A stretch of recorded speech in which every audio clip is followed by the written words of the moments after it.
بسم اللہ الرحمن الرحیم۔ السلام علیکم ناظرین، کیسے ہیں آپ سب؟ امید کرتی ہوں آپ سب خیریت سے ہوں گے اور ایمان کی بہترین حالت میں ہوں گے۔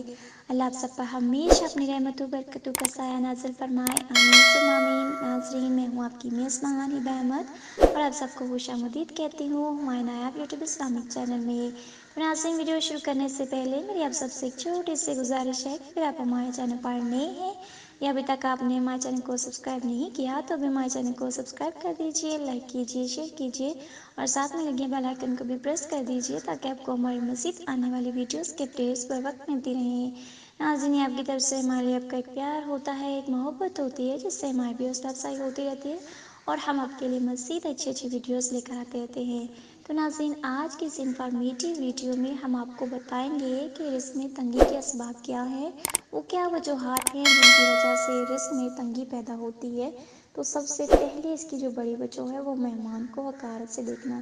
اکثر لوگ ایسے ہوتے ہیں کہ ان کے گھر میں مہمان چلے جائیں تو ان کو دیکھ کر ان کا منہ بن جاتا ہے کہ ہمارے گھر میں مہمان کیوں آ گئے۔ تو دیکھیں، یہ اللہ تعالیٰ کی رحمت ہوتی ہے، اس سے آپ کے رزق میں کوئی شادگی ہوتی ہے، کمی نہیں ہوتی۔ تو کائنڈلی ایسا نہ کیا کریں، جب آپ کے گھر میں مہمان آ جائے تو خوش دلی سے ان کا استقبال کیا کریں۔ اس کی جو دوسری بڑی وجہ ہے وہ قرآن پاک کو بے وضو ہاتھ لگانا ہے۔ تو جب بھی آپ قرآن پاک پڑھیں، آپ پہلے وضو کریں اچھی طرح سے اور پھر اس کے بعد قرآن پاک کو ہاتھ لگائیں۔ تیسری اس کی جو بڑی وجہ ہے وہ ہے بسم اللہ کے بغیر کھانا کھانا۔ اس کی چوتھی وجہ ہے کھڑے ہو کر کھانا۔ تو یہ بھی ایک غلط بات ہے، اسلامی طریقے سے بیٹھ کر سنت طریقے سے آپ کھانا کھائیں، ایسا نہ کریں۔ کھانے کے برتن کو صاف نہ کرنا۔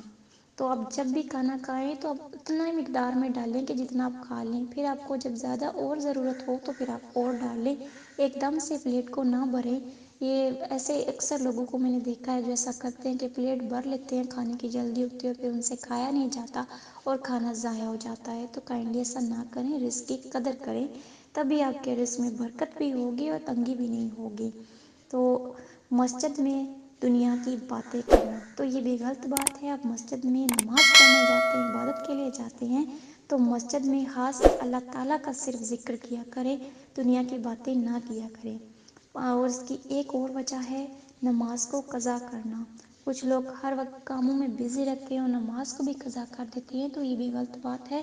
کام تو دیکھیے، دنیا کے کام مرتے دم تک چلتے رہتے ہیں، جب تک انسان زندہ ہے کام ختم نہیں ہوتے، لیکن آپ کا نماز صرف آپ کو 5 نمازیں دن میں آپ نے پڑھنی ہوتی ہیں، زیادہ نہیں ہوتی۔ تو جب نماز کا وقت ہو تو کائنڈلی نماز ٹائم پر ادا کیا کریں۔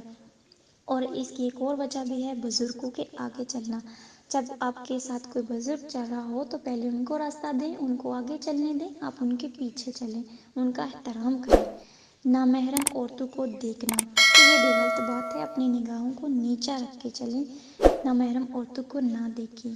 گالی دینا، یہ بھی ایک غلط بات ہے۔ جھوٹ بولنا، صبح کے وقت سونا، گانے بجانے میں دل لگانا، فقیر کو جھڑکنا۔ جب کوئی آپ کے پاس فقیر آ جائے تو اگر آپ کے پاس آپ پیسے دے سکتے ہیں، کوئی چیز ہے وہ دے دیں، جتنی آپ کی استطاعت ہے آپ اس کے مطابق اسے دے دیں، اگر نہیں ہے تو صاف انکار کر دیں، لیکن اس کو جھڑکے نہیں، تاکہ کسی کی عزت نفس مجروح نہ ہو۔ پھر یہ بھی ہے کہ اہل و عیال سے ہر وقت لڑتے رہنا، ماں باپ کا احترام نہ کرنا۔ تو اس کی ایک یہ بھی بہت بڑی وجہ ہے کہ آپ اہل و عیال سے ماں باپ لڑتے رہتے ہیں، کسی اور وجہ سے بچوں سے لڑائی جھگڑا ہو جاتا ہے، تو کائنڈلی اس چیز کا بھی دھیان رکھیں، ہو سکے تو لڑائی نہ کریں، اگر کوئی وجہ ہے بھی ہے تو اسے آرام سے حل کریں۔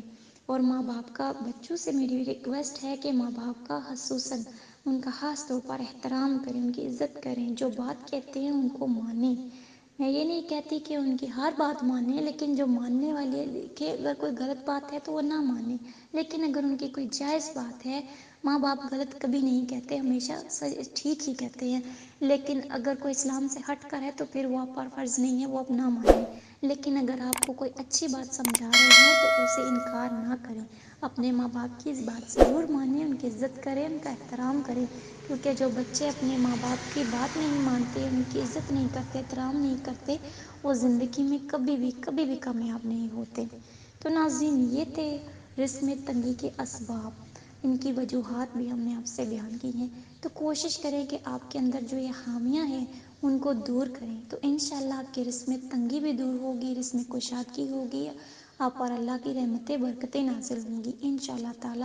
اور اس کو تنگی کے اسباب کو دور کرنے کے جو آپ کو اسباب بتائے گئے ہیں، اس کے لیے ہمارے چینل پر ایک بہت ہی اچھا وظیفہ بھی ہے۔ آپ اپنے اندر ان خامیوں کو بھی دور کریں اور ساتھ ساتھ یہ وظائف بھی جاری رکھیں، تو انشاءاللہ تعالی آپ کے رزق میں جو تنگی کے اسباب ہیں وہ دور ہو جائیں گی، ساری وجوہات دور ہو جائیں گی اور آپ کی مشکلیں آسان ہو جائیں گی۔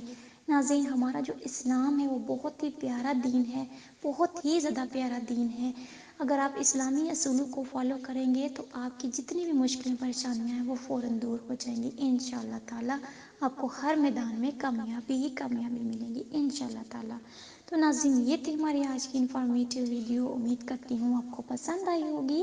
اگر آپ کو ہماری ویڈیوز اچھی لگیں تو ہمارے چینل کو ضرور سبسکرائب کیجیے، لائک کیجیے اور صدقہ جاریہ کی نیت سے آگے بھی شیئر کیجیے تاکہ اگلے بھی آپ کے چاہنے والے بھی اس سے فائدہ اٹھا سکیں۔ تو ہمیں بھی اپنی دعاؤں میں یاد رکھیے۔ ملتے ہیں نیکسٹ ویڈیو کے ساتھ، تب تک کے لیے دیجیے اجازت۔ اللہ حافظ۔